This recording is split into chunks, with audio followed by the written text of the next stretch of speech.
The MAP Convention is a place for knowledge sharing where people from within Pakistan can benefit from the international experience and exposure, and foreign delegates can better understand what offers Pakistan has for the world. Technology tends to go upwards and then sideways.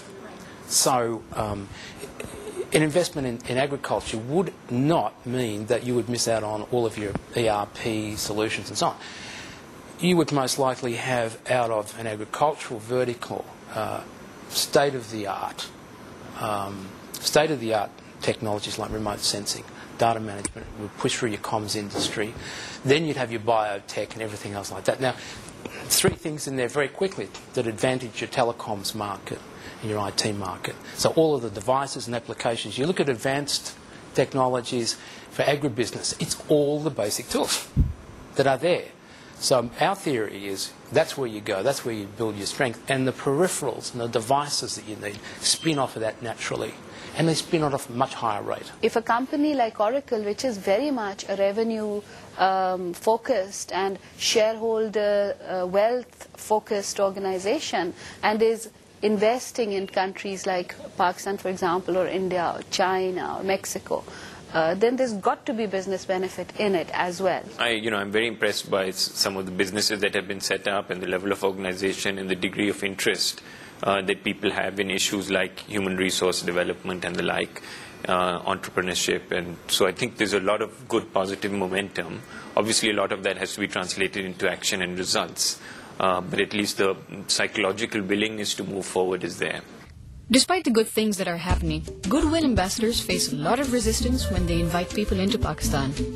But before we attempt to resolve these issues, it is important to identify and understand what these challenges are.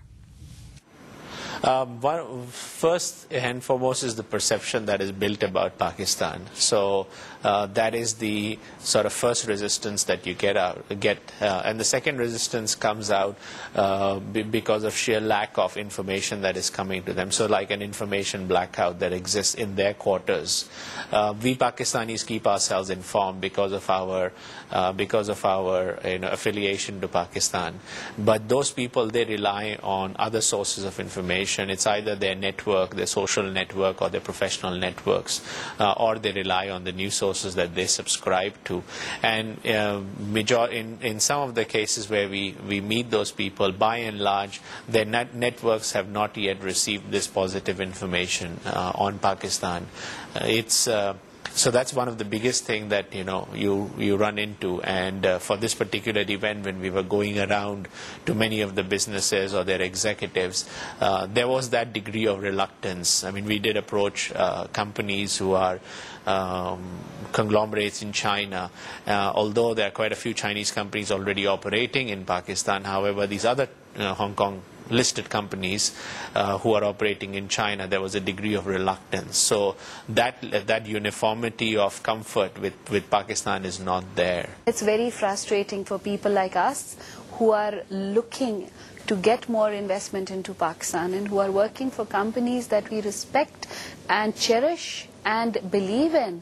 But when they turn around and say, well, travel into your country is advised against, then that whole personal passion comes out and you say, but why? Let me tell my story. There is a technophobia that is still there within the higher level of our principal owners, but that's changing because what you're seeing are the new generations coming back. There are little niches, little gaps, little areas, little differentiators we can focus on, and not to leave it to the government.